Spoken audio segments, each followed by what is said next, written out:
Bueno, pues vamos a empezar si les parece. Antes que nada, debo reconocer que les debo una explicación. Y esta explicación que les debo, como decía Pepe Isbert en Mr. Marshall, se la voy a pagar. El formato de esta presentación está bastante abierto, porque en un principio iba a ser una entrevista con el autor, Jaime Mayor, pero después me enteré que la conversación se iba a enriquecer con la presencia de Fernando Savater y de María Sanguino. Entonces, no sé si tendré que hacer ajustes por razón de tiempo, pero, en fin, les invito ya desde ahora a que den su opinión cada vez que lo estimen necesario, independientemente de que se les requiera para ello o no. El sábado santo publicaba El Mundo una excelente entrevista con Jaime Mayor Oreja a propósito de la publicación de este libro, Una verdad incómoda, y quiero destacar el acierto de sus observaciones, empezando por la que sirve de titular a la entrevista. El PP y Vox actúan como si no entendieran lo que vive España. Es exactamente eso, lo ha clavado. Cualquier consideración o discusión política entre los dos partidos de la derecha española que no pase por la urgente e indestructible alianza entre ambos para desalojar de la Moncloa a la Ocupa y su colchón no tiene interés alguno. Y es contraproducente, como dice el entrevistado, vuestras bases sociales en un 80% son lo mismo, quieren lo mismo, y una manifestación rotunda: no soy del PP ni soy de Vox, ni lo voy a ser, y lo que quiero es que formen una alternativa. Esta es una primera cuestión de mucho interés. Hubo alguna experiencia malograda por los partidos que encarnaban esta alternativa. Pongamos que hablo de UPyD y de Ciudadanos. ¿Podéis?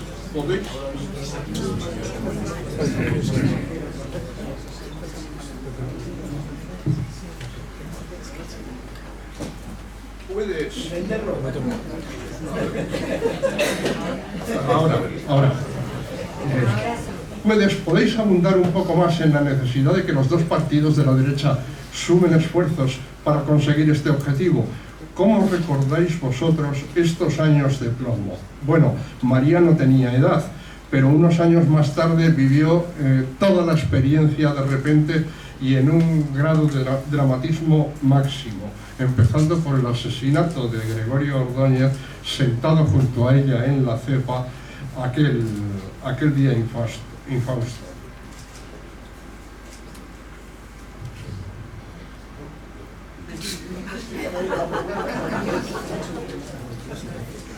Pero la pregunta, ¿cuál ha sido?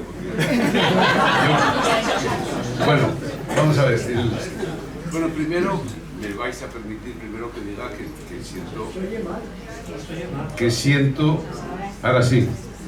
Bueno, mi primer sentimiento es emoción, porque claro, tener delante a Alfredo Marco Tabar y amigos, no voy a citar más nombres, pero luego los citaré probablemente, pero permitirme que personifique la emoción que me produce ver aquí a Alfredo Marco, no por los años que tiene, que los tiene y muchos, sino por todo lo que ha representado en estos años.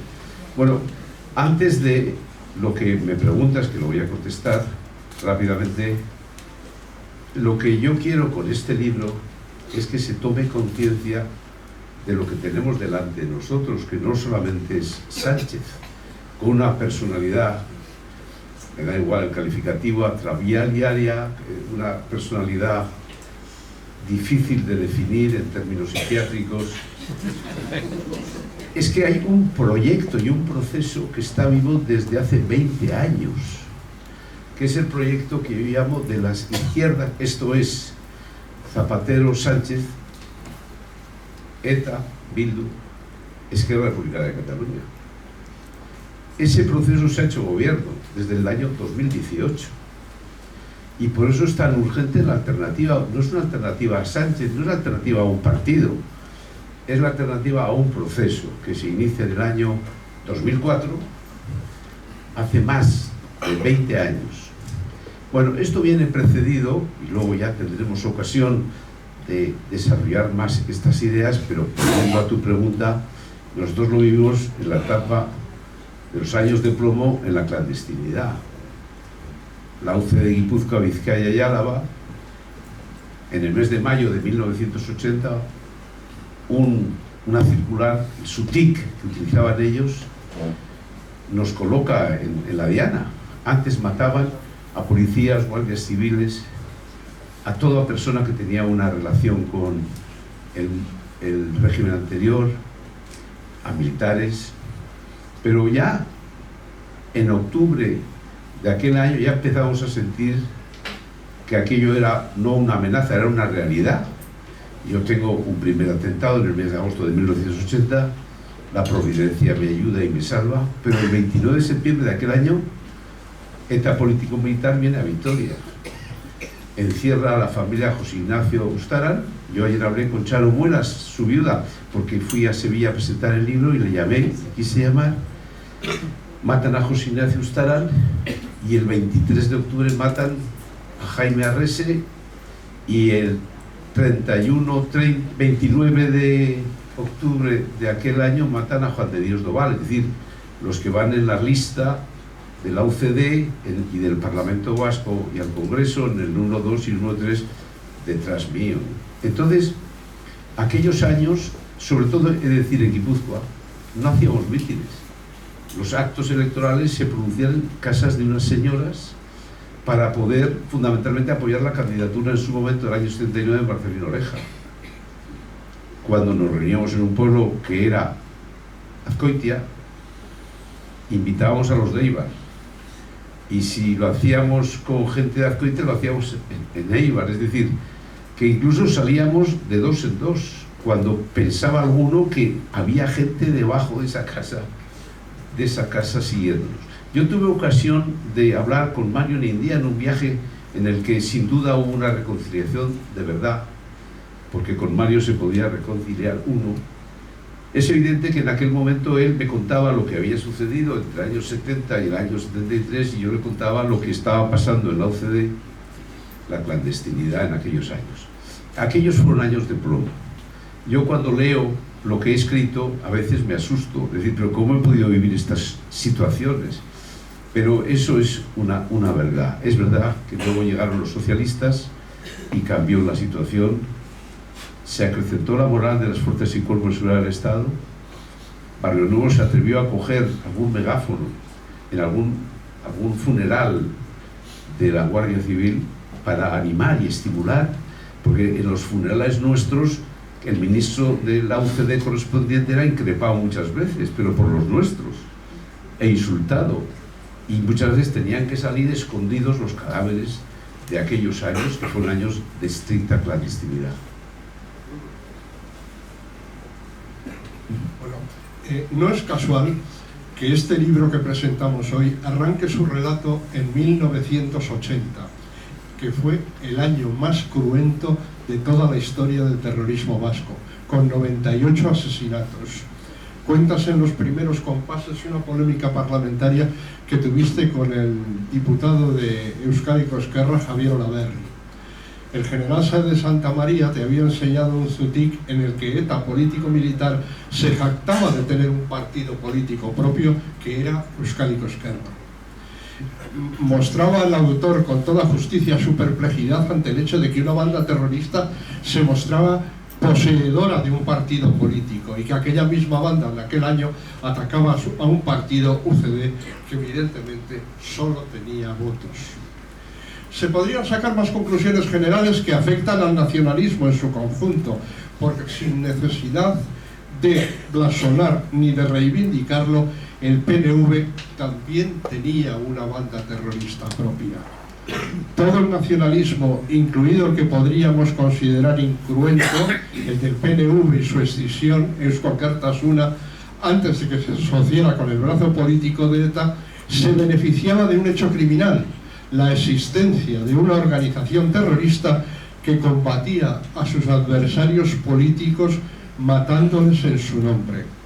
Cabría preguntarse cómo serían las instituciones vascas si ETA no hubiera obligado a extrañarse a cerca de 200.000 personas que se vieron obligadas a refugiarse en otros lugares de España para poner a salvo sus vidas y sus familias.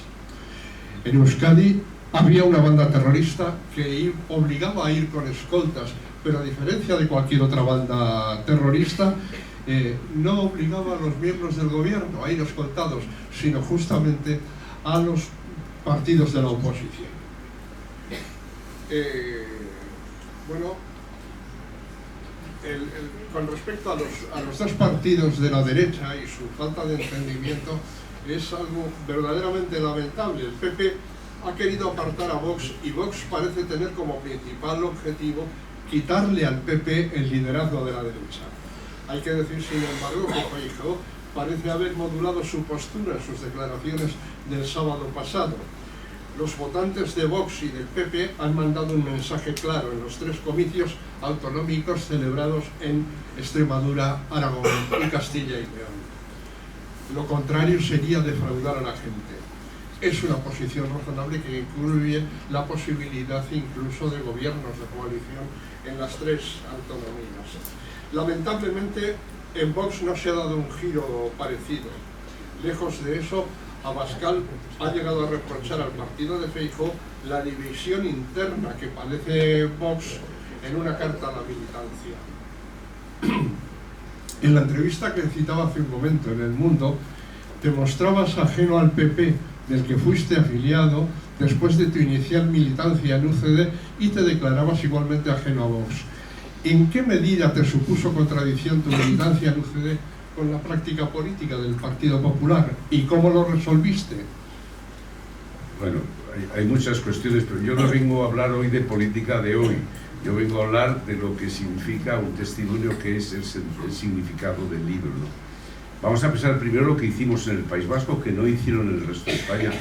UCD y Alianza Popular hicieron un acuerdo en el año 1982. Fraga en aquel momento hablaba de la mayoría natural, y los de la OCDE rechazaron ese concepto en su conjunto. En el País Vasco hicimos una excepción, probablemente porque era una excepción tan singular que nos obligó a entendernos entre nosotros. Hicimos una cantidad juntos. Eso fue la excepción que, en mi opinión, fue un gran acierto. El nacionalismo fue dopado por el terrorismo. El dopaje es un método, es un uso que consiste esencialmente en obtener ventaja del rival, del ciclista rival, cuando tú utilizas unos productos prohibidos, voluntaria o involuntariamente. Entonces el nacionalismo vasco fue dopado por el terrorismo, por la violencia. Y la violencia, lo que fue sucediendo en líneas generales en el País Vasco en aquellos años, es que formaba parte ya del paisaje.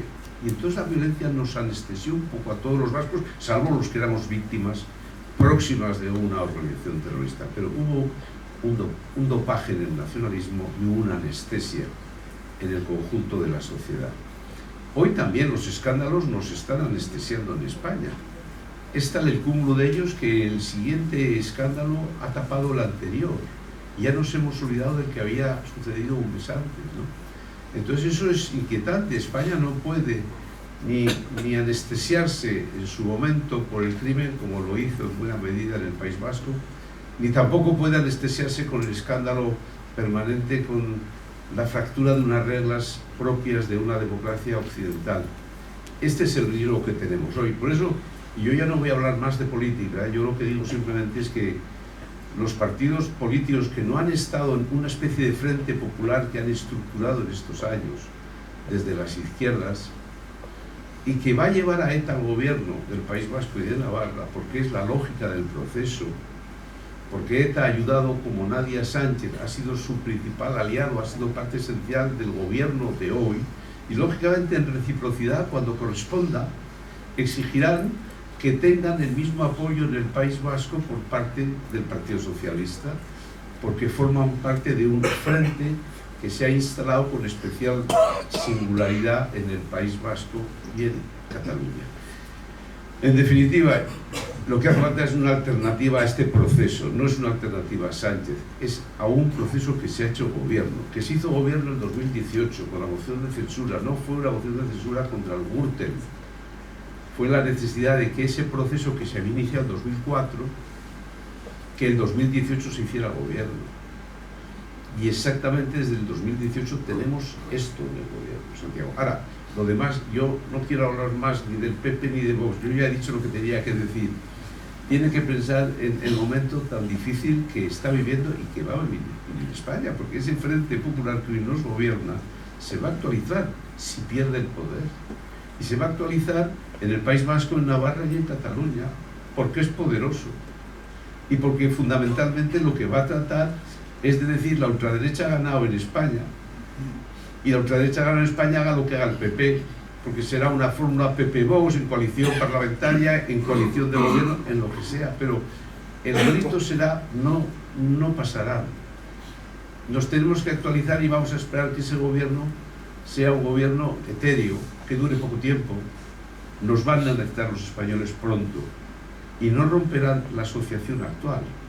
Bueno, ese es el gran debate, que esto es un debate a medio plazo, no solo es ganar las elecciones, no solo es tener una mayoría parlamentaria, es una condición necesaria, pero luego hay que saber hacer frente a lo que vamos a tener en esas comunidades que van a hacer un frente común, probablemente harán acuerdos entre comunidades para evitar lo que ellos dicen es el avance de la ultraderecha en España. Bueno, voy a contar ahora una anécdota personal que a mí me marcó bastante. En el verano de 2006 fui invitado por Maite Pagaza a una reunión en el Hotel Ercilla de Bilbao. Ella había encargado a Jorge Martínez Reverte un documental que se había de titular Corazones de Hielo, y Jorge había organizado la reunión para hacer un brainstorming previo al guión, y para ello nos había convocado un domingo de julio a Fernando Benzo, a Maite Pagaza, a un joven psicólogo de atención a víctimas del terrorismo, al que yo no conocía, y a mí mismo. El último de los citados se llama Ángel Altuna Ucelay, y es hijo de una víctima del terrorismo. Su padre, Basilio Altuna, era capitán de la Policía Nacional y fue asesinado por ETA en Erenchun el 6 de septiembre de 1980. En el intercambio de ideas previo, y animado por la mejor de mis intenciones y la más grande de mis ignorancias, traté de establecer una diferencia categórica entre la negociación que se había mantenido en su día por parte de UCD con ETA político-militar a través de Euskadi Esquerra, y que a mí me parecía entonces aceptable y casi modélica, porque la banda, para disolverse, solo pretendía negociar la situación de sus militantes, medidas de gracia para ellos, pero quedaba fuera de cualquier consideración ninguna negociación política, que era precisamente lo que exigía ETA militar. No pensaba yo que los polimilis constituyeran una ETA buena, pero sí una ETA menos mala. Y entonces Ángel Altuna hizo una observación que me puso en mi sitio. Poco después del asesinato de mi padre, dijo, el gobierno empezó a negociar con ETA PM a través de Euskadi Esquerra, y el asesinato de mi padre nunca se investigó. Me impresionó e inmediatamente me puse a revisar mis prejuicios. Pocos días después cenaba con mi amiga Lola Díaz Bada y su marido. Lola era hija del superintendente de la Ertzaintza asesinado por ETA en marzo del 85, Carlos Díaz Arcocha. Les conté la anécdota y Lola me dio otro elemento para la reflexión. Nosotros no sabemos quiénes fueron los autores materiales del asesinato de mi padre.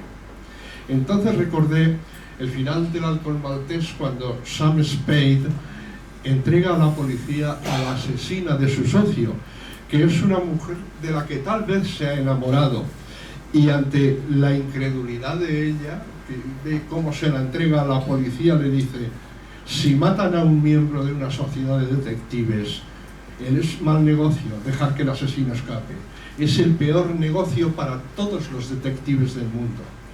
Entonces pensé que era una limitación insuperable para la Policía Autonómica Vasca haber asistido al asesinato de su primer superintendente y permitir que el crimen quedara impune. A mí me gustaría que explicara Fernando, vuestro punto de vista sobre el papel de la Policía Autonómica en la lucha contra el terrorismo. Digo Policía Autonómica que es como debería llamarse la chancha en español. Policía autónoma es un oxímoron insuperable. La policía es una fuerza obligatoriamente sometida al gobierno y obligada al cumplimiento de las leyes.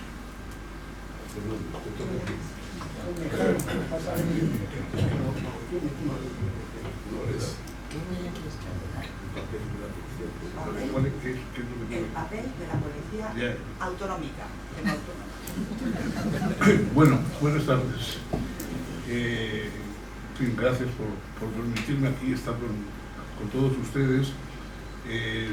Aclaro, para empezar, que yo he venido aquí simplemente, aunque me esté mal decirlo, como testículo. O sea, como testículo en el sentido literal del término, como testigo de que las cosas que cuenta Jaime en este libro son verdad. Pero vamos, son verdad no porque me lo parezcan desde el punto de vista teórico o filosófico, no, porque las he vivido in situ, porque me han pasado, y porque han pasado así. La comprobación de que yo creo que por una situación única en Europa, en el País Vasco se ha eliminado físicamente a un partido político que se presentó a las elecciones al comienzo de la democracia en España. O sea, se ha eliminado físicamente a los que formaban parte, 7, 8, lo que fueran, se les mató. Y claro, evidentemente el partido perdió mucho peso a partir de ahí. Cuando se habla de los vascos, si no, los vascos quieren y los vascos no quieren y tal, y decimos, a ver, primero, los vascos, ¿qué vascos? O sea, los vascos que quedan, los vascos que nos han tenido que ir, los vascos que siguen vivos, los vascos que no están tan asustados que se atreven a decir lo que quieren. Claro, es que eso no ocurre en ninguna otra parte, seguimos discutiendo quiénes son los culpables, que si se han reconocido la culpa o no. Vamos a ver, si el problema no es que el señor Cherokee o no sé quién sientan mucho lo que han hecho, primero porque es absurdo que digan que aceptan el daño que han causado. Hombre, si pones una bomba, te imaginas que no vas a causar una alegría enorme en el lugar donde explota. O sea que precisamente nadie que quiere matar a alguien sabe que todo el mundo sabe que van a causar una pérdida, un problema. Eso es lo que se pretendía. Pero eso en el fondo es un problema que, bueno, se dirime contra los jueces, la policía, como estábamos diciendo. Pero el problema es, ¿reconoce usted que gracias a haber matado gente tiene usted una hegemonía política que no le merece, que no merecía en el país? O sea, ¿reconocen ustedes, y ahí están los asesinos y los amigos y los de las nueces y los de tal, ¿reconocen ustedes que gracias a que han liquidado a la oposición, ustedes ocupan un puesto hegemónico que no hubieran tenido nunca normalmente en el país? Eso es lo que importa, porque a mí si el señor Luchero o la señora Mamboto, no sé qué, están arrepentidos o no, allá ellos y su conciencia. Pero a mí lo que me preocupa es que la gente que los rodea todavía sigue admitiendo como si eso fuera un capricho que hubieran tenido ellos. No, eso fue una práctica para obtener una ventaja política que está hoy vigente. Pues claro, esa condición, ya no hay ETA, hombre, no hay ETA, claro, pues, lo mismo que cuando has subido en el ascensor y has llegado a la tercera planta, ya no hay más ascensor, claro, ya te bajas, ya has llegado. Entonces, el problema, lo que no se reconoce, es que en el País Vasco se ha utilizado el exterminio físico como instrumento político para alcanzar la mayoría del nacionalismo. El nacionalismo separatista hoy tiene un puesto mayoritario gracias a haber utilizado, o gente de su confianza, o ellos mismos, haber utilizado el elemento de la destrucción física del adversario como medio para alcanzar un puesto, una hegemonía política. Entonces, yo de las pocas personas que más o menos me he oído ocupando, no como yo que no soy nadie, pero ocupando un puesto de gran relevancia política y tal, y haber dicho sin grandes alaracas, pero haber dicho las cosas tal como son, es Jaime Mayor. O sea, Jaime le he oído desde siempre decir las cosas que coincidían con lo que yo estaba viendo. O sea, yo abría la ventana, veía una cosa y luego tenía que tragarme que estaba pasando otra. Y el único que decía las cosas que yo veía al abrir la ventana era Jaime. Y eso me parece efectivamente que es lo importante. O sea, lo importante es recuperar lo que estamos defendiendo. Lo importante es recuperar el hecho insólito de que se ha utilizado el asesinato como arma política y ha funcionado bien. Ha funcionado estupendamente. Esa tontería que se dice, la violencia no sirve para nada, la violencia es inútil. ¿Cómo va a ser inútil? La violencia es utilísima, por eso está prohibida. Entonces, claro, si la violencia estuviera permitida, todo el mundo lo utilizaría para conseguir los favores de la vecina del quinto o el dinero que pide en el banco el vecino, claro. No, por supuesto. La violencia es utilísima, por eso hay que prohibirla y perseguirla. Uno de los lugares de pruebas a qué punto es útil la violencia es el País Vasco. El País Vasco es la demostración de que si eres lo suficientemente cruel y tienes los suficientes apoyos ideológicos, con la violencia adelante sacas lo que no tenías, que es una mayoría separatista. Esa mayoría separatista en el País Vasco se consigue gracias a la violencia que se ha logrado a través del tiempo. Claro, podemos, bueno, la policía autonómica o los demás, bueno, cada uno ha hecho supongo lo que ha podido. Yo me acuerdo de una vez que tuve que volver apresuradamente a San Sebastián. Estaba en una época en que tenía que veranear gran parte del tiempo allí en Mallorca, porque me lo había mandado Jaime, y entonces, bueno, allí no sé por qué, el agua me causó una otitis, no sé qué, a mí se conoce que solo estoy hecho por la cual la concha, y fuera de eso no me pongo malo. Y total, que me dio una otitis tremenda, me volví corriendo, y nada más llegar a San Sebastián, pues fui corriendo al doctor que yo habitualmente que vive allí en el Buen Pastor, y claro, yo tendría que haber llamado a la policía que me fueran a buscar, pero estaba con un dolor enorme, no tenía ganas, prefería que me pegaran un tiro antes de estar aguantando más. Entonces, pues fui corriendo por la calle, corriendo físicamente al sitio este, y entonces un coche de la Ertzaintza paró a mi lado. Me dijo, ¿a dónde vas? Y digo, mira, pues expliqué lo que era. Pero vas así sin nadie. Digo, es que no he podido llamarle y pedir tal porque, en fin, quiero llegar cuanto antes porque esto es un dolor horrible y tal. Y dijo, bueno, nosotros te vamos a acompañar hasta la puerta y luego te acompañamos hasta casa. Y así lo hicieron. Me acompañaron a la puerta del médico y luego estaban ahí esperando y me volvieron a llevar a casa. Y cuando llegó a casa, me dijo el sargento que iba, me dijo, y que conste que nosotros estamos con vosotros. Los jefes ya son otra cosa. Esto no es así, pero a mí, y pongo testículo bueno, ese es el mundo en que hemos vivido, pero es un mundo que lo sabemos nosotros, los que hemos estado.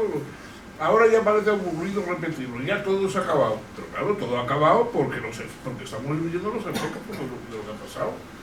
Claro que ha acabado porque han conseguido lo que querían, que era una hegemonía y una preeminencia política, publicitaria, el control de los medios de comunicación, el control de la educación, etc. Todo lo se ha conseguido ya gracias al exterminio de los adversarios, a las amenazas, a aplicar aquel criterio que utilizaba el líder fascista, que por cierto está enterrado en Madrid, en el cementerio madrileño, que era lo de los 3 tercios. Un tercio eliminado, un tercio expulsado y otro tercio atemorizado. Esos 3 tercios son los que aplican en el País Vasco. A un tercio se le mata, a otro tercio se le expulsa y los que quedan calladitos.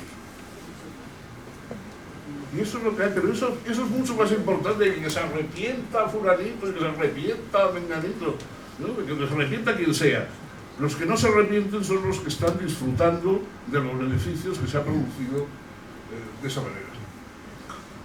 Y eso, ya te digo, pues eso es lo que yo, de un modo o de otro, he entendido que Jaime ha defendido siempre, ha dicho con bastante claridad, la claridad que le permitía tener un cargo de responsabilidad importante, no como yo, que puedo decir lo que voy a la gana. Y creo que eso merece la pena sostenerse. Pero no porque haya que decir, vamos ahora a pedir, vamos más, que se arrepientan, que lloren, que no. Que reconozcas que lo que hay en este momento en el País Vasco es una situación ficticia porque se ha montado a base de un exterminio físico de la oposición.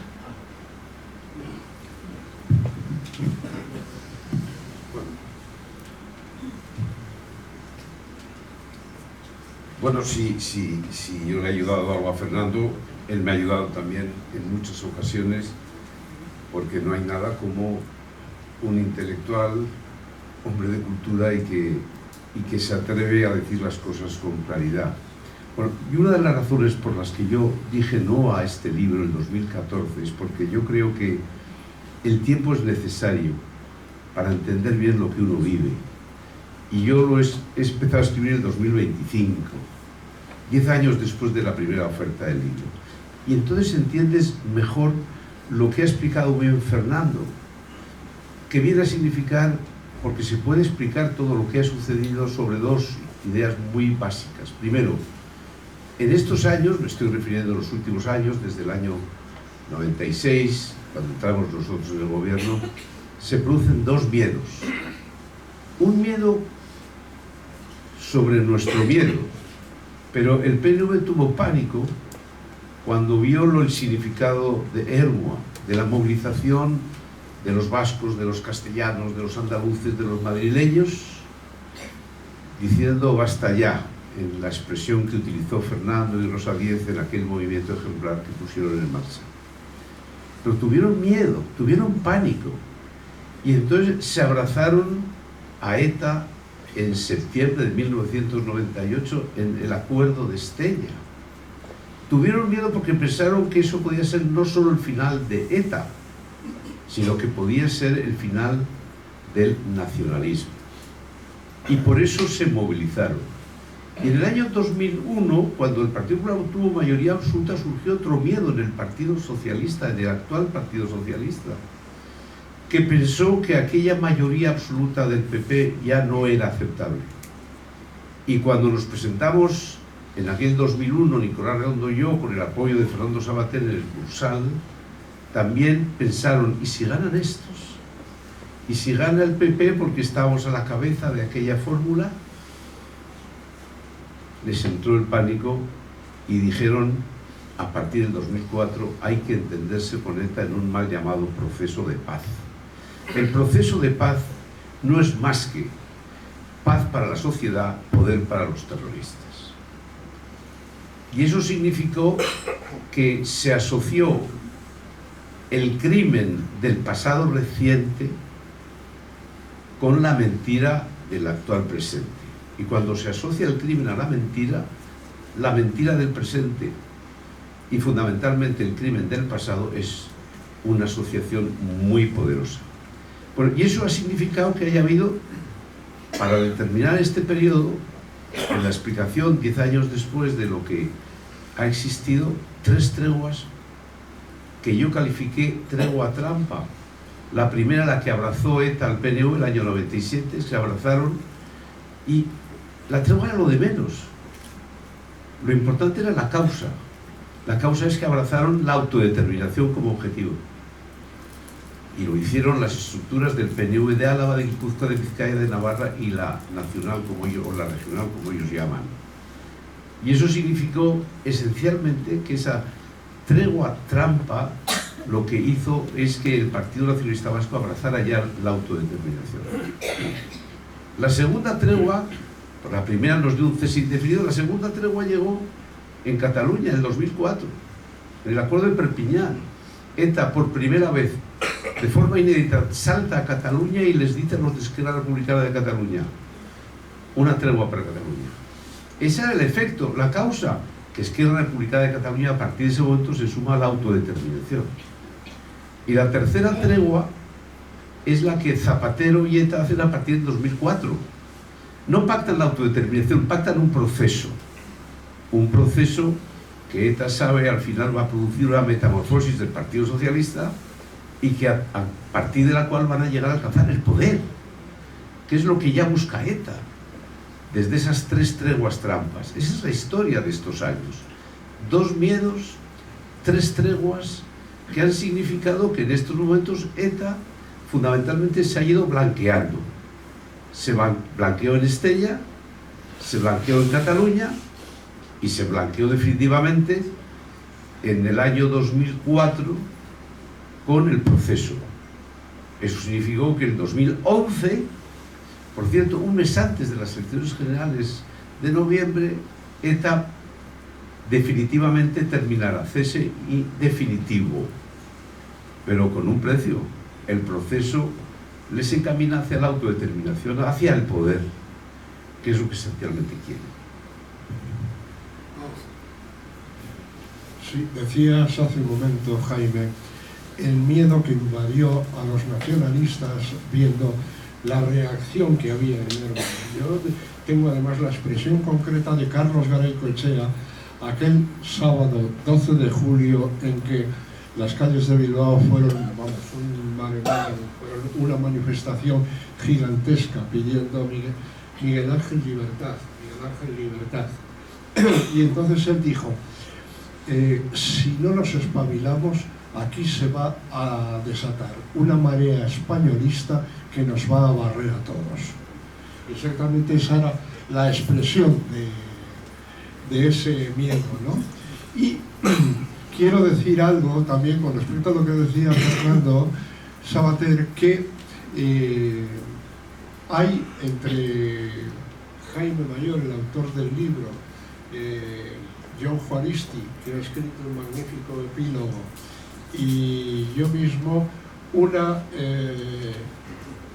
convivencia,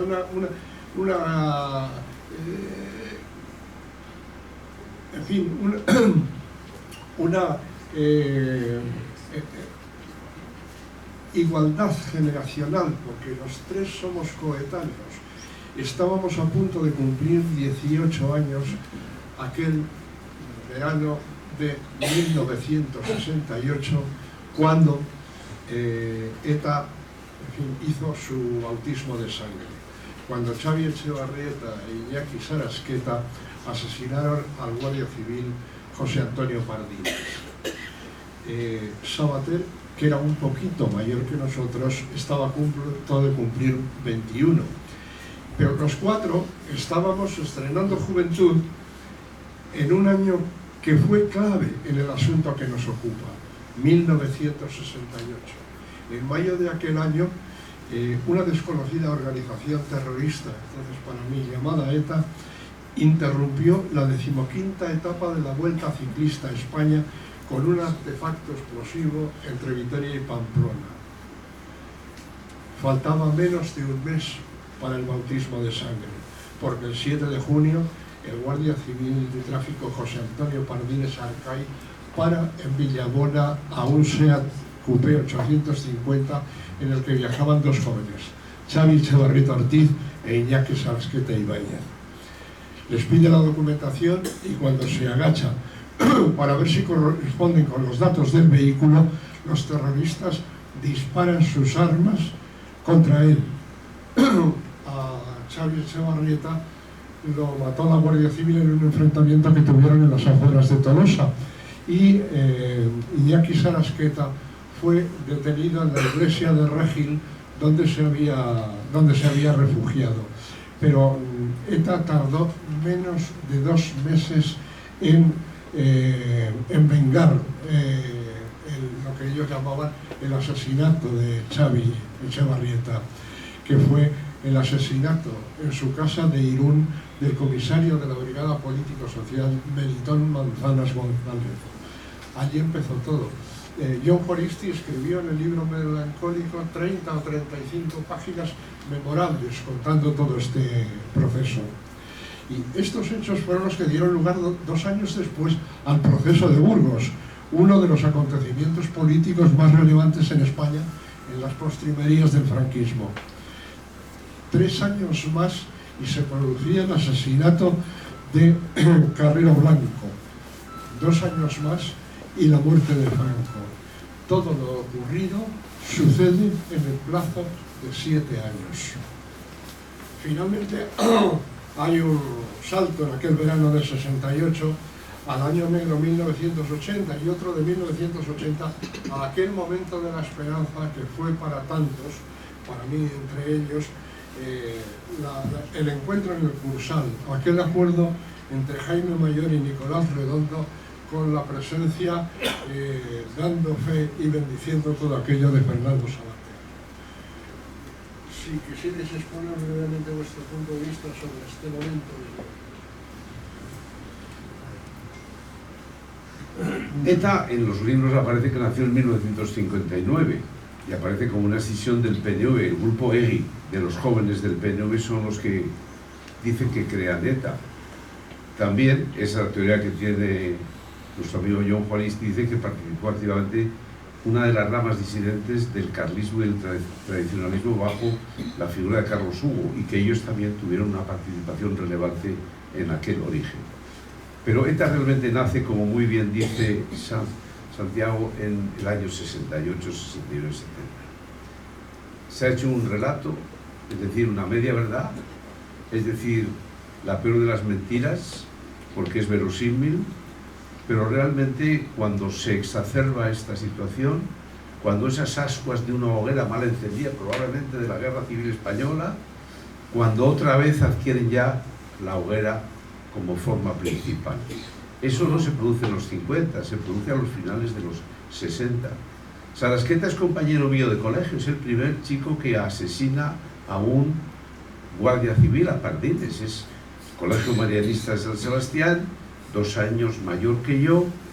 Sarasqueta, que era un medio pensionista, comía en el colegio, cosa que no sucedía con los demás, que subíamos y bajábamos la cuesta de la Peta 4 veces a lo largo del día. Un hombre introvertido y mata a Pardines, porque es el que realmente mata a Pardines, o al menos le remata en el suelo. Pero es que 1 año mayor que yo en ese mismo colegio, Marianistas, otro compañero, Eduardo Moreno Vergareche, alias Pertu, esencialmente es el fundador de ETA político-militar, y probablemente lo matan porque hubiese seguido el mismo camino que siguió Unaindía, que Paulestia, Javier Marquegui, que querían unos años después, una vez alcanzada la democracia, que aquello era un sinsentido, un contrasentido, y probablemente le mataron dentro de la propia organización los que no querían aquello. Aquella fue una generación llena de confusión. Muchas veces dicen, son los libros, es la educación reglada, la que maleduca o educa es una equivocación. Son los ambientes, son las familias, son los climas que se van creando en el seno de un pueblo, de un municipio, de un ayuntamiento, los que maleducan realmente, porque se hacen en localidades muy localistas, se hacen tan dominantes que solo se puede ser de una cosa. En los pueblos de Guipúzcoa hoy solo se puede ser de Bildu, ETA. Yo nunca hablo de Bildu, Bildu no existe, es una sigla. Herri Batasuna no existe, es una sigla. El único proyecto es el de ETA, igual que el otro proyecto es el del Partido Nacionalista Vasco.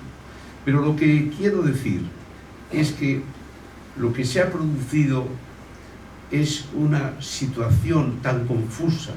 El final del franquismo. ETA aparece en el final del franquismo, no antes. Yo estoy en el Colegio de Marianistas de San Sebastián hasta el año 68. Yo no sé lo que era ETA, es que ETA no existía.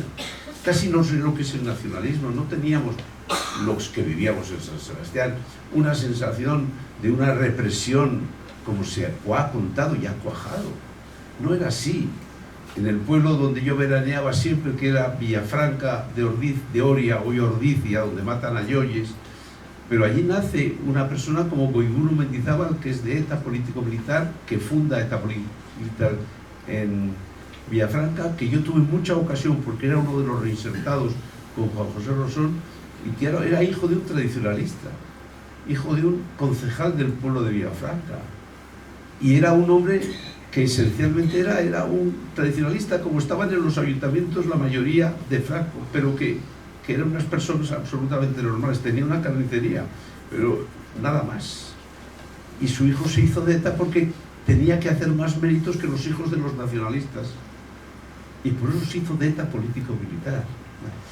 Esa es una realidad de una gran confusión. Y luego se dice, ETA nació en la sacristía. No, ETA nació en la falta de fe, cuando realmente hay una pseudo religión, que es el Movimiento de Liberación Nacional. Hay que crear una nueva nación. Es una pseudo religión que expulsa la religión católica de las mentes de muchos vascos y de todos esos pueblos, de la mayoría de ellos.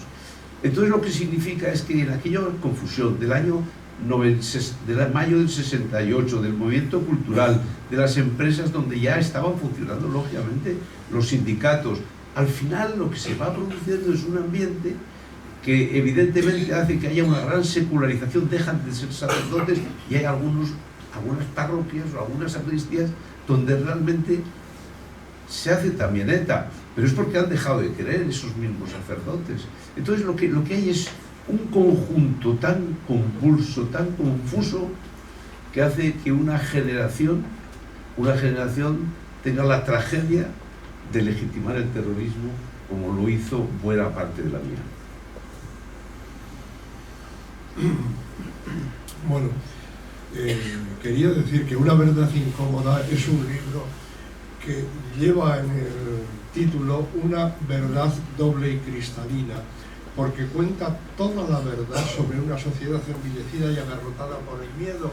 Yo coincido con Fernando en que podemos dar fe, porque estábamos allí con uso de razón y vimos que todo lo que iba pasando ante nuestros ojos coincide absolutamente con el análisis que hace Jaime Mayor.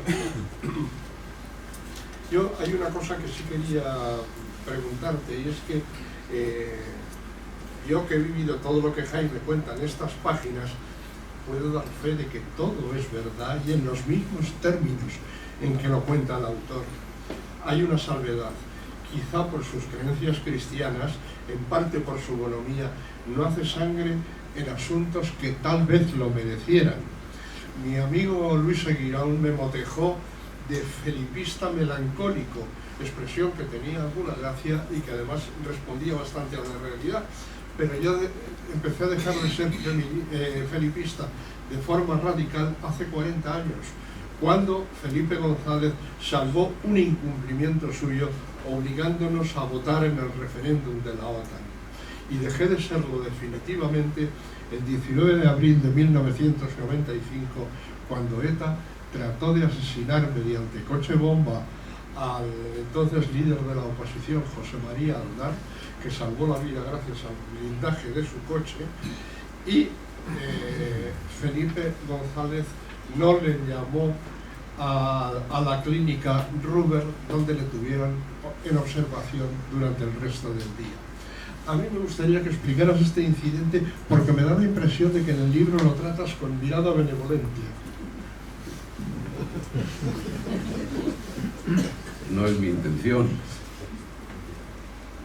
Yo creo que hubo dos atentados en los que ETA ya apuntó al PP. Ya no estamos en la etapa del UCD, estamos en la etapa del PP. El primero fue el 23 de enero de 1995. El primero fue el atentado que estuvo presente María Sángel y que ella podrá explicarlo mejor y su sentido y su significado.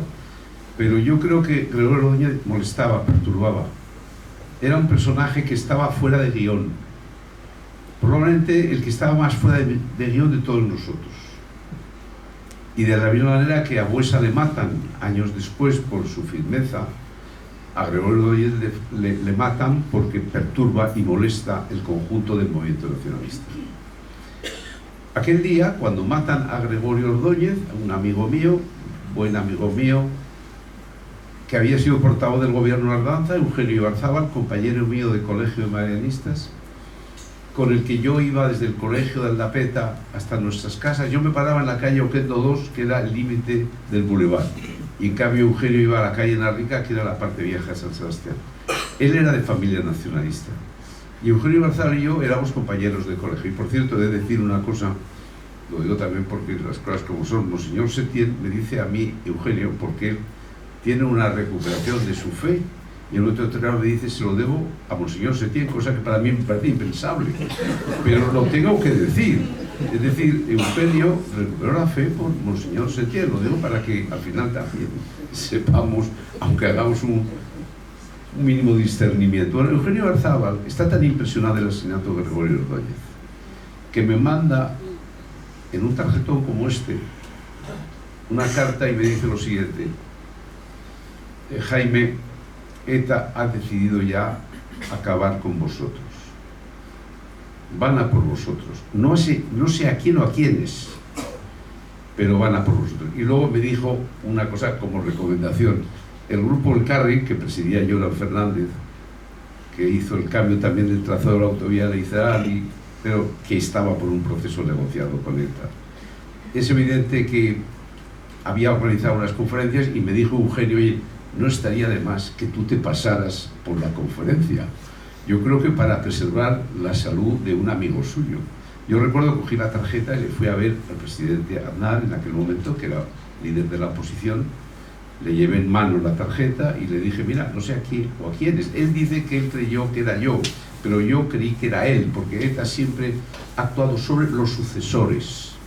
No mató a Franco, probablemente porque sería muy difícil, mató a Carrero Blanco. No mató a Felipe, trató de matar y estuvo a punto a José María Aznar. Mi preocupación principal no era el rey Juan Carlos, nunca lo fue. Mi preocupación era el rey Felipe, el príncipe Felipe en aquel momento, cuando no se había casado. En definitiva, pero ya ETA decide que hay que ir contra el Partido Popular. El precedente es Gregorio Ordóñez. El intento final era José María Aznar. El tiro le salió mal por la culata porque humanizó el rostro de la derecha. Las víctimas nos ayudaron a humanizarnos a nosotros mismos. Nosotros padecíamos, no éramos los que perseguíamos. Y eso favoreció con la tragedia de que Gregorio Ordóñez murió, y con la providencia que acompañó a José María Aznar aquel día del mes de abril del año 95. Pero María es más testigo que yo. Yo no lo voy a contar. Bueno, muy buenas tardes a todos. A mí me han traído de florero, no se habrán dado cuenta, pero no me importa nada porque estoy acostumbrada. Pues yo de lo que les voy a hablar medio minuto es del libro. Primero decir que estoy encantada. Ya, ahora sí, ya. Que estoy encantada de que hayan querido que yo esté en esta mesa con grandes amigos como son Santi, Fernando y por supuesto Jaime. Yo he tenido la suerte también de estar un poco en toda la elaboración del libro, porque yo estoy en Madrid con Jaime muy a menudo, estamos juntos en la Fundación Neos, y estaba yo ahora pensando que creo que el sitio donde menos falta hacía que presentáramos este libro es aquí, o es en San Sebastián, o es en Bilbao, porque todos vosotros, y os voy a tutear, porque es que además me ha encantado volveros a ver a muchos de vosotros que hacía mucho tiempo que no os veía, y me ha encantado este revival. Bueno, digo que es de los sitios donde menos falta hace porque vosotros habéis vivido casi todos en muy primera persona y con gran protagonismo todo lo que Jaime cuenta. Pero creo que este es un libro absolutamente necesario, quizá aquí menos, pero en el resto de España. Y yo era de las que le daba mucho la tabarra a Jaime diciendo, Jaime, tienes que escribir tu historia. Porque es imprescindible que dejes el testimonio de una vida que ha ido paralela a lo que es la historia de España, porque Jaime, que ya va teniendo una edad, es historia viva de España. Y además es un hombre que desde el inicio de su presencia en la política ha tenido la clarividencia, ha tenido la perspectiva, ha tenido la capacidad de hacer unos diagnósticos muy veraces, muy reales, que siempre han acertado. Es un poco Cassandra, porque tiene como la mala suerte de que no le queremos creer, porque siempre nos da malas noticias. Pero ya le vamos conociendo y al final tiene razón. Entonces yo, para los que estáis en política, desde luego la voz de Jaime sería una de las voces que yo escucharía con mucha atención. Porque cuando él habla del proceso, cuando él habla del Frente Popular, cuando él habla de la necesidad de que los partidos de derecha se unan, Bueno, pues creo que acierta una vez más. Él nunca habla de lo que es lo fácil, ni lo cómodo, él siempre, por eso este libro es una verdad incómoda, porque Jaime por encima de todo busca y defiende la verdad, aunque para eso haya tenido que, bueno, generarse muchos inconvenientes, muchas animadversiones y muchos momentos complicados. Y luego él es un hombre, bueno, que os voy a contar, que le conocéis algunos pues mucho más que yo, y miro a Miren, por ejemplo. Jaime escribía el libro y según iba escribiendo el libro, pues yo le preguntaba a menudo, y la gente que estamos con él en Neos, como Ana o Roberto, le preguntábamos cómo va el libro. Ha trabajado como es él, iba a decir una cosa un poco fea, ha trabajado muchísimo. Y me decía, me estoy dando cuenta de lo dura y de lo complicada que ha sido mi vida. Y yo le decía, hombre Jaime, no te hará falta escribirlo en un libro para darte cuenta todo lo que has vivido. Dice, pues sí, la verdad es que escribiéndolo y poniéndolo negro sobre blanco, soy consciente de la dificultad de muchos momentos de mi vida, de la soledad de muchos momentos de mi vida, bueno, también de los momentos magníficos de la familia estupenda que tiene, de los amigos y de, bueno, de la impronta que él ha dejado en la historia de España, que pocas personas lo podrán decir así. Entonces, yo os recomiendo que leáis el libro, no porque vayáis a aprender mucho, porque muchas de las cosas que Jaime nos cuenta, bueno, pues las hemos vivido, y es verdad que uno pues echa la vista atrás y a veces entra un poco la desazón, porque piensa, y hemos llegado al 2026 y estamos todavía como estamos. Pero el final del libro, en el que Jaime habla de Neos, de la alternativa posible, de que tenemos que seguir trabajando, es esperanzador, y yo creo que eso también es muy importante.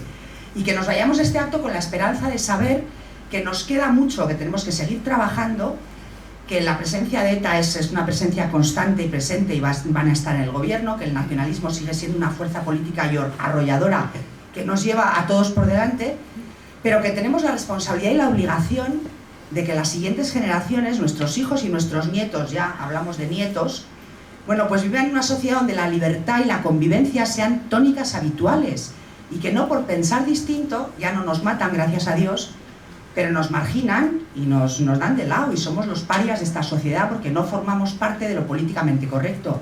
Y no vamos a renunciar a no ser políticamente correctos, porque no lo hemos sido hasta ahora, no vamos a empezar a ser políticamente correctos ahora. Por eso yo creo que este libro, Una verdad incómoda, sobre todo es un ejemplo de vida que a muchos de nosotros, por lo menos a mí, me sirve muchísimo para saber que todavía nos queda mucho por hacer, mucho que sembrar, mucho que trabajar, porque como también lo dice él en una de las frases magistrales de Jaime, una España mejor es posible, y que lo consigamos solo depende de nosotros. No os voy a hablar de Gregorio porque os lo he contado 1000 veces. Gracias.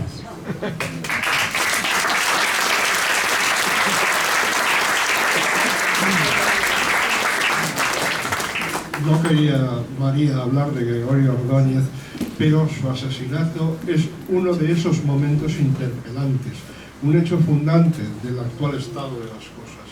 Todos recordamos lo que hacíamos y en qué circunstancias nos enteramos del asesinato de Gregorio. A raíz del crimen, Aznar le pide a Jaime Mayor que encabece la lista del PP para la alcaldía de San Sebastián. Ganó las elecciones con una ventaja de 1 punto sobre O'Donnell Orta, que pactó con el PNV para instalarse en la alcaldía. ¿Has pensado alguna vez en lo que podría haber sido el País Vasco si tú hubieras sido alcalde de San Sebastián? Bueno, San Sebastián hubiese sido una catástrofe de ciudad. Porque yo no tengo vocación municipalista, pero lo hice por obligación. Pero quiero decir una cosa, al cabo de los años me he dado cuenta que lo que para mí fue una liberación, que socialistas y nacionalistas se pusieron de acuerdo para que yo no fuese alcalde de San Sebastián, que fue en ese sentido una liberación, pese a haber ganado las elecciones. Al cabo de los años me he dado cuenta cómo es posible que el Partido Socialista, en aquel momento Gregorio Ordóñez, no tuviese el gesto de decir, una vez que ha sido asesinado Gregorio Ordóñez, vamos a dejar que gobierne el Ayuntamiento de San Sebastián el candidato de su partido. Sería la manera de decirle a ETA, te has equivocado. Después de matarle a Gregorio Ordóñez, tienen un alcalde del Partido Popular.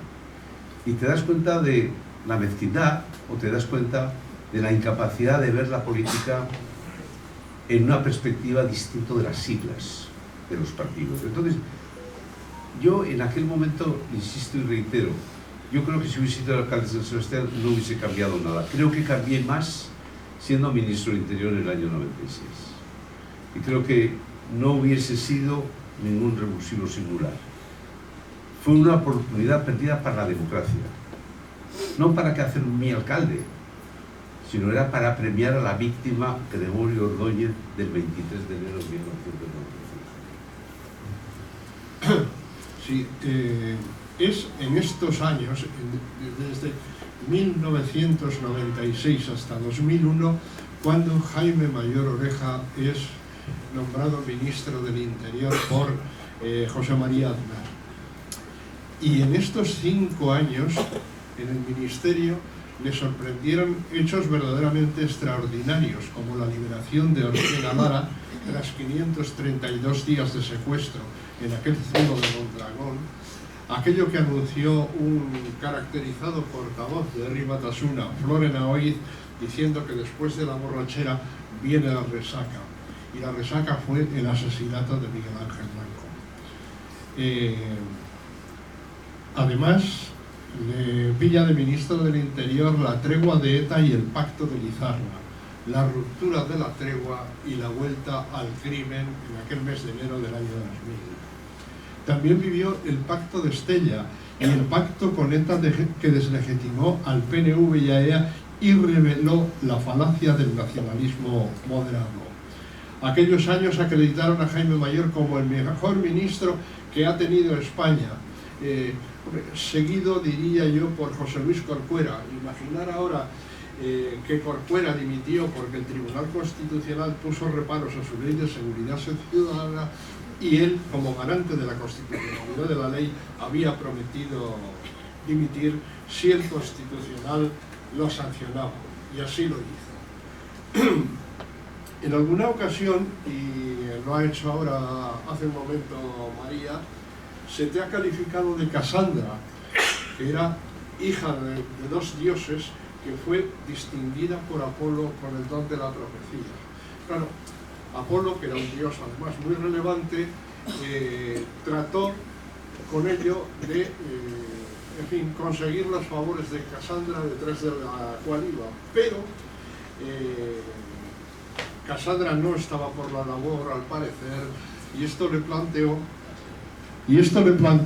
a Apolo un problema.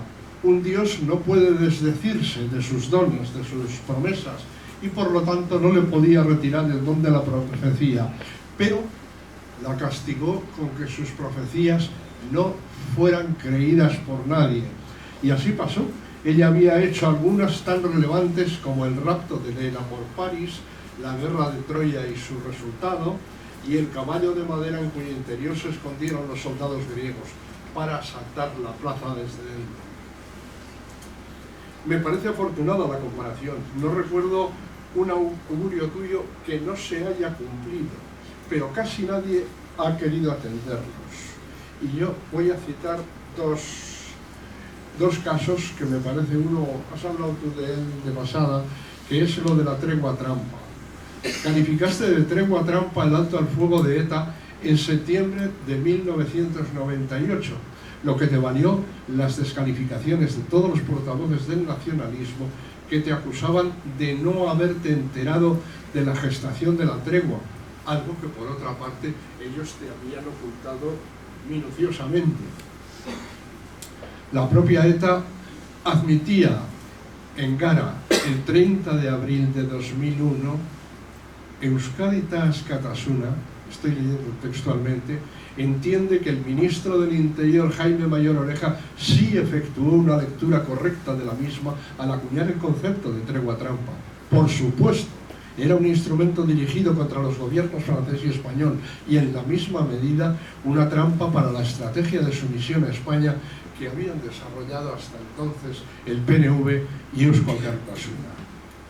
Bueno, pues hoy todavía hay gente que sigue hablando de la tregua trampa como un desliz, como un error antológico de la capacidad de análisis de Jaime Mayor.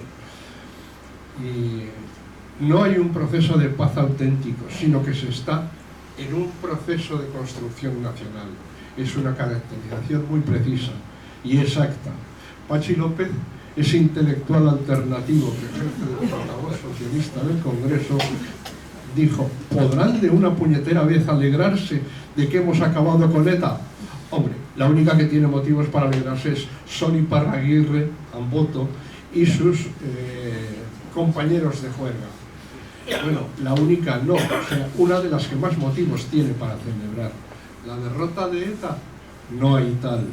Los terroristas no han matado para dar salida a una perversión innata. No son psicópatas que maten por sadismo. Lo hacen porque son totalitarios, para vencer la resistencia a darles lo que reclaman, en línea con los 3 tercios que decía hace un ratito Jaime Mayor. Matamos a un tercio, expulsamos a otro tercio para que el tercio restante se rinda con todas las de la ley. Hay, en fin, voy a citar solo otro caso de los que nuestra Cassandra ha sido vapuleada, que es lo del acercamiento de los presos. Mayor Oreja también acercó presos.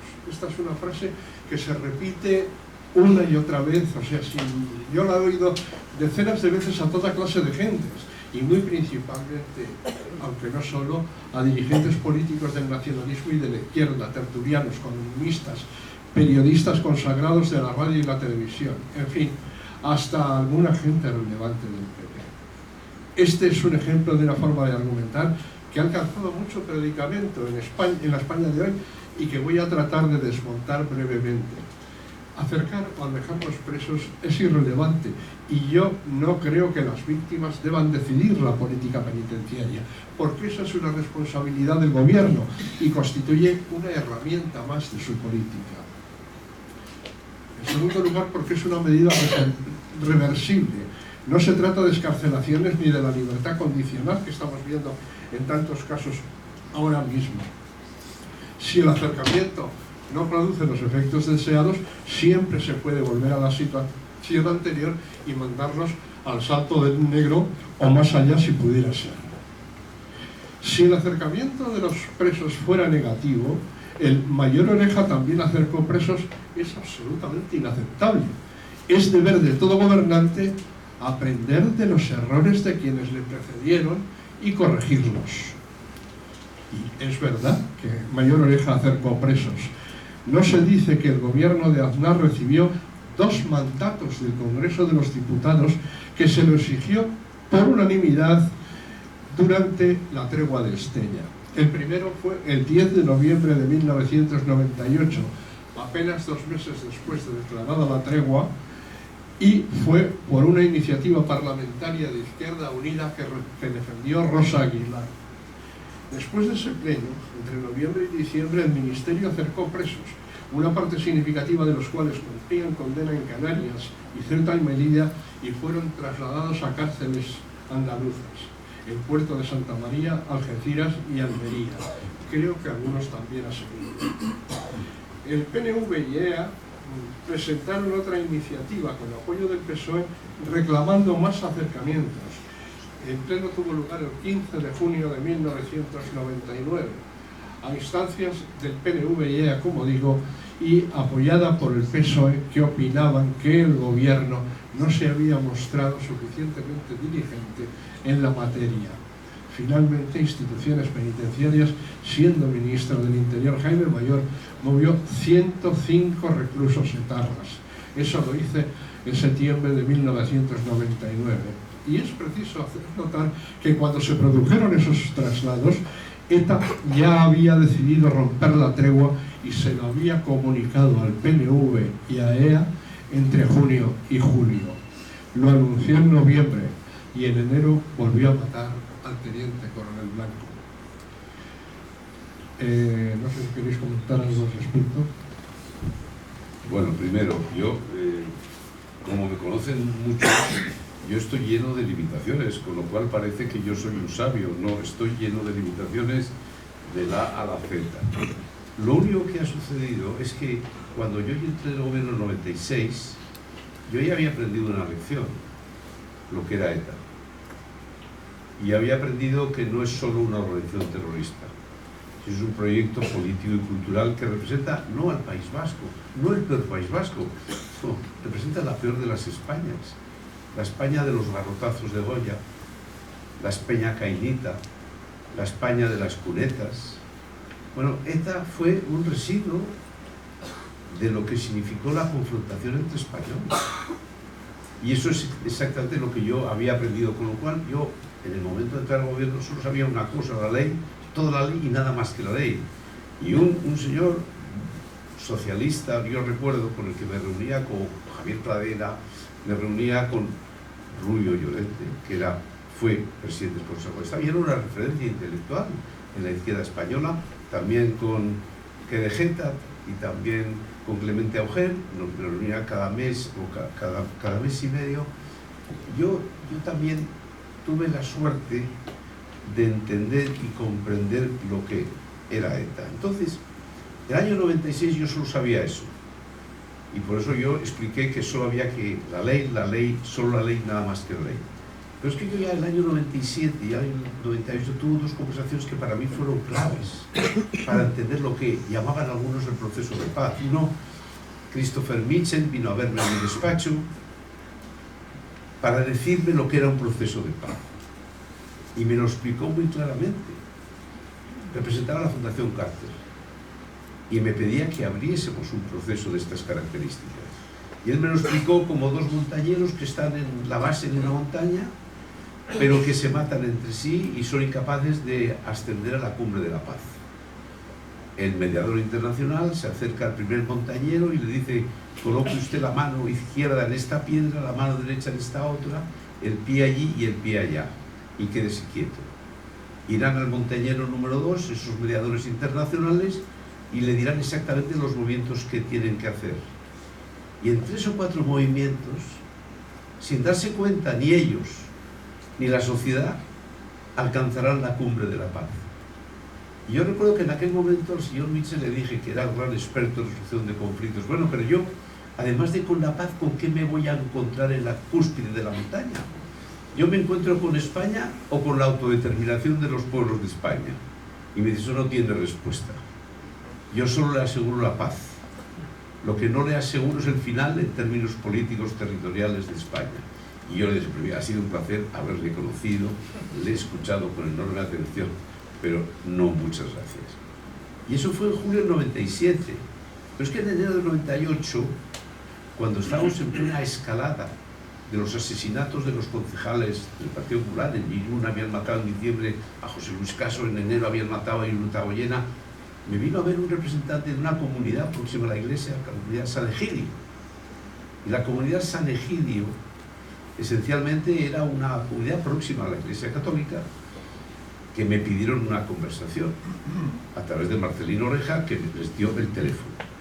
Y entonces me dijo el sacerdote que venía en nombre de la comunidad que había sido llamado por ETA y que se había desplazado de Roma a París, que le vendaron los ojos, le llevaron a un lugar que era un suburbio de París y le dijeron: quiero que usted traslade un mensaje al gobierno, pero no al gobierno, al ministro del Interior. Nosotros queremos abrir un proceso de negociación. Y cuando me estaba diciendo esto, le dije: oiga, usted es un mediador, un correveidile, usted es un sacerdote, ¿usted cree que me puede pedir una negociación cuando están asesinando a los concejales del PP? ¿Usted cree que eso es una negociación justa? ¿Usted cree que se puede producir una mediación en esas condiciones? Y le dije: mire, no diga ni sí ni no, dígale que ni siquiera me doy por enterado. Cuando sucedió esto, ETA decidió hacer lo que no quería hacer: aceptar el acuerdo con el PNV. Pero porque dijimos el gobierno que no, dije que no a ese proceso de negociación, que luego lo rescataría por Zapatero y Alfredo Pérez Rubalcaba siendo ministro del Interior, sobre todo en los años siguientes. Y yo no quería hacerlo porque cuando tú negocias en esas condiciones, el que manda es la organización terrorista, es el que marca los objetivos. En el momento en el que lo aceptas, al final sigues el proceso que ellos quieren, el poder, la autodeterminación. en términos políticos. ETA no rompió la tregua, me acusaron por una indiscreción de que yo había hablado en un periódico a Ramón Muro del Correo Español en un acto en La Guardia, visitando a Javier San Pedro. Yo recuerdo que dijeron que, yo dije cuando me preguntaron, ¿Monseñor Uriarte ha participado en aquellas conversaciones en el obispo de Bilbao? Y yo dije, pues sí, no podía decir más que una verdad o una mentira, y dije la verdad, no había por qué engañarse. Bueno, y yo recuerdo que en aquel momento dijeron que por eso yo era el responsable del final de la tregua. No fue por eso, fue porque en las elecciones forales en Álava, Ramón Rabanera fue el diputado general y Alfonso Alonso fue el alcalde de Vitoria. Y ETA vio que ese proceso daba el poder al PP en el País Vasco. Es decir, la tregua que no había pactado ETA con nosotros, que la pactó con el PNV, sin embargo le está dando el poder en Álava. Y en Navarra, por supuesto, a Unión del Pueblo Navarro. Decidieron, este no es el camino, hay que romper la tregua. Pero fue el avance del PP en Álava, en el ayuntamiento y en la diputación foral, lo que significó el final del proceso para ETA, el cese indefinido que había pactado con el PNV. Con lo cual, ETA sabe perfectamente que la política penitenciaria que nosotros hicimos no fue fruto de ningún pacto. No es lo que pasa ahora, que esto es un proceso. Nosotros habíamos dicho que no al proceso, que luego ingenuamente los socialistas actuaron de aprendices de brujo. Ellos creían que iban a poder engañar a ETA y a los españoles al mismo tiempo. Y yo creo que tanto Felipe González como Alfredo Pérez Rubalcaba creyeron que lo podían hacer. Y que era la manera de separarse y diferenciarse de la derecha. Y en el libro de Juan Luis Cebrián y Felipe González, El futuro no es lo que era, lo explican muy bien. Ellos lo que más detestan en aquel libro es la política antiterrorista que está haciendo el gobierno del PP, que había sido precisamente apoyada por personalidades de la izquierda, como antes he dicho yo, como por ejemplo Francisco Rubio Llorente, que dije, esta es la política más eficaz porque es la única que no se ha aplicado en España. Solo la ley, nada más que la ley. Ni diálogo, ni negociación, ni grupos paramilitares. Es exactamente la realidad. Entonces, nosotros, yo en particular, claro que tuve un momento difícil en el gobierno y en el Partido Popular, porque como ETA no mataba, porque había pactado con el PNV la autodeterminación, que es esencial, no es la tregua, es la autodeterminación, es la causa. Entonces, claro, había un cierto nerviosismo por parte del gobierno para decir, oiga, tenemos que hacer algo, esto es histórico, no podemos limitarnos a decir que es una tregua trampa.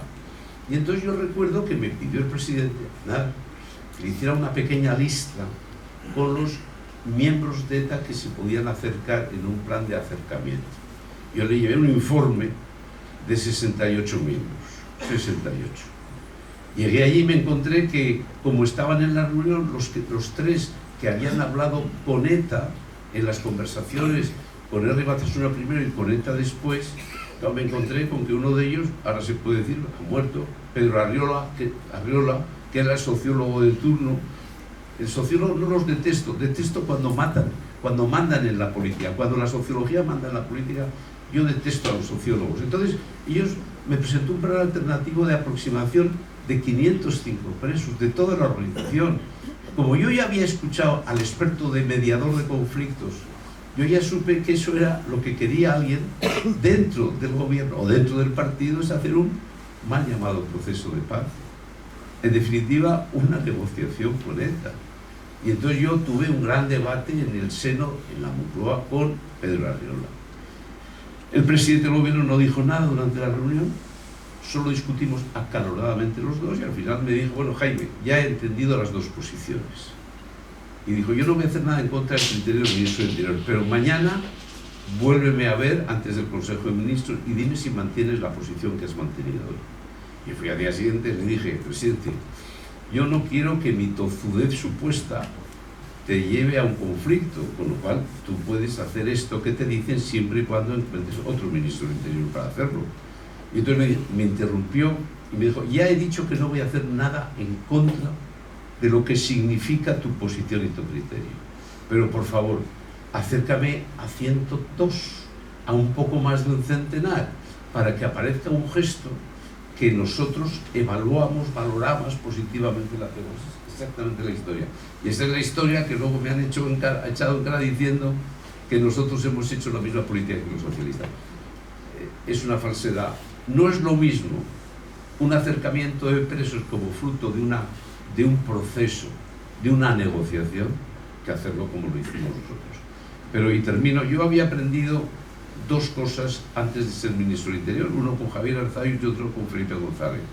Javier Arzayus en un funeral en la Concha de San Sebastián, en la que no coge otitis Fernando Sabater, es el único sitio donde se puede bañar con salud y donde pasea tantas veces María San Gil.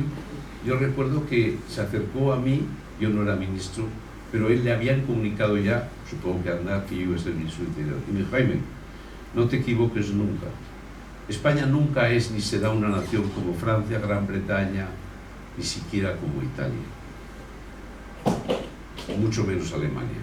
No, España es y será siempre un foco, un mercado árabe, que todo depende de lo que consigas, lo que transijas, lo que mercadees y lo que negocies.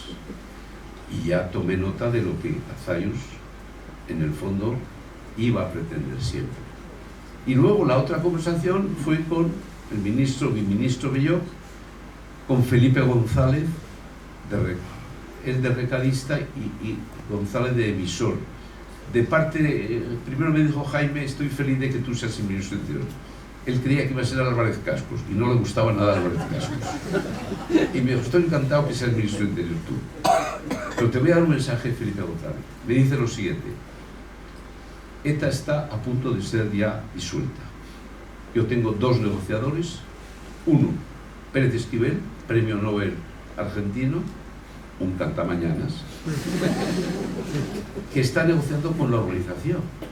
Y tengo a David Beltrán, director general de instituciones penitenciarias, que está negociando con ETA en la cárcel.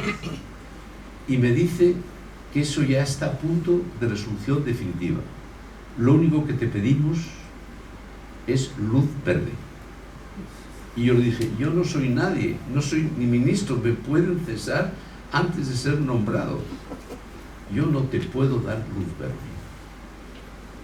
Aceptó y al día siguiente me llamó y me dijo: oye, de parte de Felipe González, te dice y te traslada que está muy enfadado. No era la palabra enfadado, era una palabra que no quiero repetirla aquí.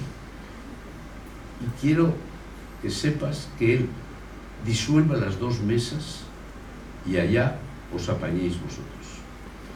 ¿Qué aprendí en aquel momento? Que los socialistas, incluso de Felipe González, creían nosotros podríamos gestionar bien la economía, podríamos tener más puestos de trabajo, pero en proyectos políticos la derecha no tiene un proyecto propio.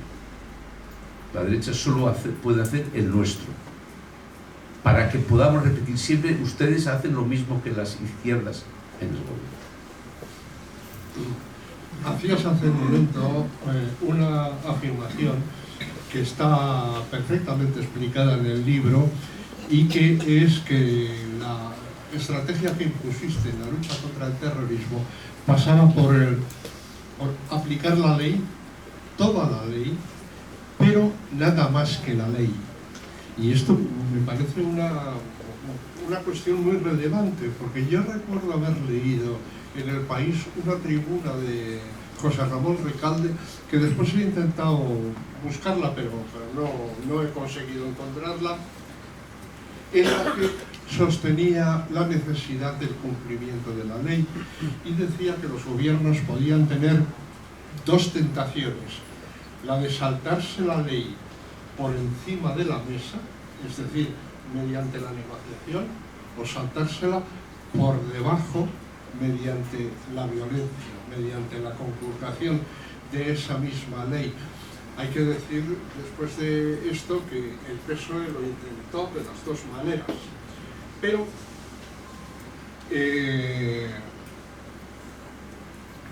en fin, llegados a este punto, me gustaría destacar lo que, a mi modo de ver, porque ya estamos casi fuera de tiempo, lo que es la principal conclusión del libro, y no es una conclusión optimista, sino más bien una profecía muy de Casandra. España se dirige hacia la ruptura, la Unión Europea hacia la nada y el mundo occidental hacia un desorden generalizado. Tres fenómenos simultáneos que no deben ocultar que nuestra primera obligación es resolver nuestra ruptura interior, la de nuestra nación, porque esencialmente depende de nosotros. Europa hacia la nada.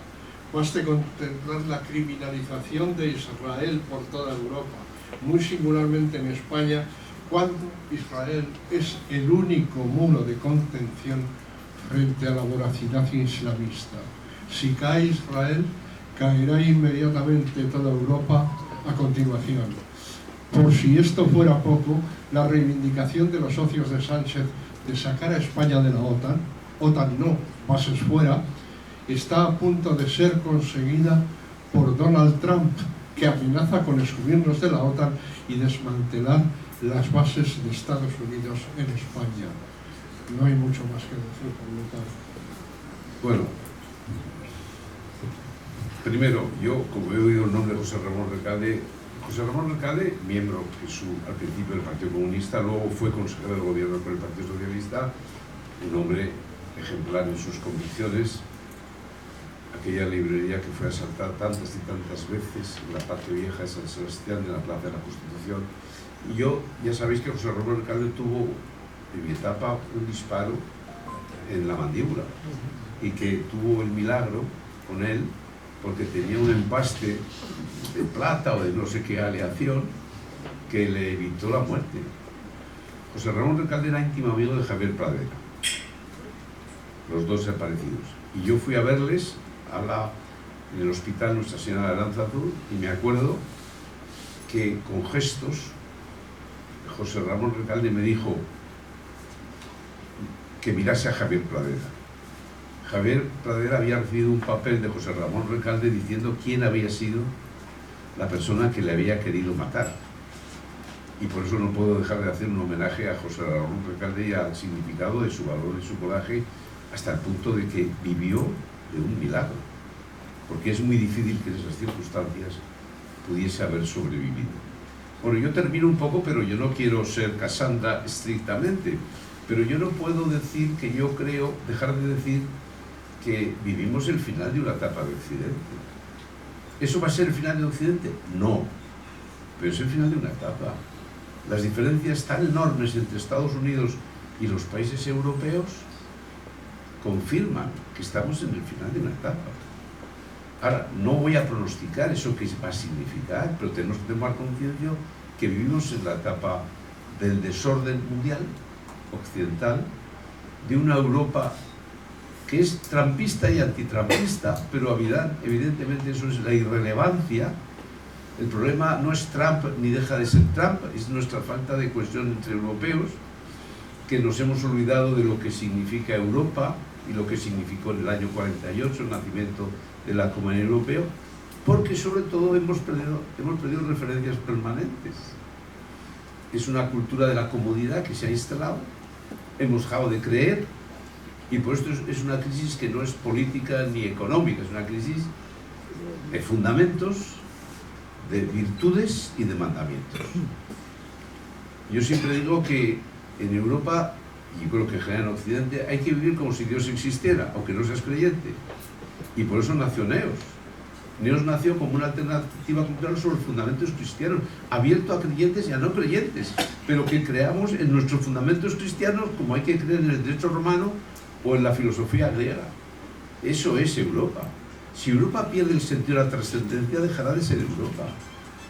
Y yo he aprendido en los 10 años que está en el Parlamento Europeo que Europa es una ingeniería hoy de la socialización de la nada. Hay un intelectual que ha muerto hace poco tiempo, Dalmacio Negro, que decía la Europa de las ocurrencias. En vez de ir a los problemas de verdad que tenemos en inmigración, que tenemos en defensa, que tenemos en falta de innovación y tecnología, hemos estado pues con la obsesión de llevar el aborto a la Carta de Derechos Fundamentales de Europa. Eso es la Europa de las ocurrencias, ¿no? Entonces yo sigo creyendo que España solo tiene una crisis distinta de la que de los otros países. Tenemos una crisis de nación. Porque no hemos entendido que no hay dos movimientos nacionalistas distintos, el vasco y el catalán. Hay un único movimiento. Lo que va cambiando en estos años es la vanguardia y la retaguardia. La vanguardia hasta el año 2011, que dejó de matar ETA en cese indefinido, fue ETA. Arzayus decía, Unos sacuden el árbol y otros recogen las nueces. Lo que sucede es que eso, el 2011, ETA, derivado de ese proceso de paz, dice, hay que dejar de matar. Y curiosamente surge una vanguardia un mes después, que es el proceso catalán. Ya la vanguardia no es ETA, es el nacionalismo catalán y sus instituciones. Yo lo he dicho esto en Barcelona hace una semana cuando presenté el libro, por eso, por ejemplo, la vanguardia pues, ha boicoteado mi presencia. Yo no he estado en Barcelona. Pero dicho lo cual, hay un movimiento, no todos. Vanguardia fue ETA. Recogieron frutos. Ahora la vanguardia está en el nacionalismo catalán y en sus instituciones que han hecho el proceso, que dicen que terminó en 2017, pero ahí continúa. Y por eso tenemos que los demás, en vez de entender que la derecha tiene que ser cómoda por naturaleza, entender que tenemos que ser capaces de entender la verdad de lo que tenemos delante. Que España tiene una crisis de nación, que no tienen otras naciones europeas, tienen otros problemas. Pero nosotros tenemos una crisis de nación. Por eso, aquí en el País Vasco y en Cataluña singularmente, lo importante no son las siglas. Lo importante es ir diseñando una alternativa a ETA y a lo que significa Esquerra Republicana y PSC en Cataluña. Y por eso hace falta un proyecto que son más que siglas, un proyecto político, cultural y social, y que se haga fuerte en esas dos comunidades, donde se va a actualizar lo que hoy gobierna en España, y se va a refugiar probablemente en las comunidades donde se sienten más fuertes, y que dirán que son los abanderados de la libertad, porque somos los más democráticos, los vascos, los catalanes, y ahora han sumado a Navarra. Eso es. Entonces, yo creo que ellos no van a ganar. ETA no puede ganar esta batalla, aunque gobierne, que va a gobernar. Pero ETA es la peor expresión de España, y ETA nunca podrá, ni con España, ni con los fundamentos cristianos, con nuestra civilización europea y española. Gracias.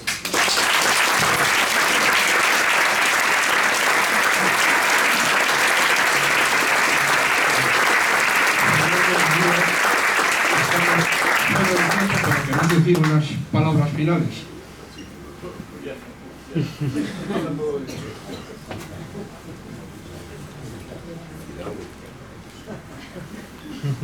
Bueno, pues entonces damos aquí por terminado el acto y sí quería decirle a Jaime Mayor muy sinceramente que el libro me ha parecido un libro de memorias ejemplar. Y eso, y que en la misma medida que Fernando, yo que he sido testigo de casi todas las cosas que cuenta, en fin, me ratifico en que es la verdad, toda la verdad y nada más que la verdad.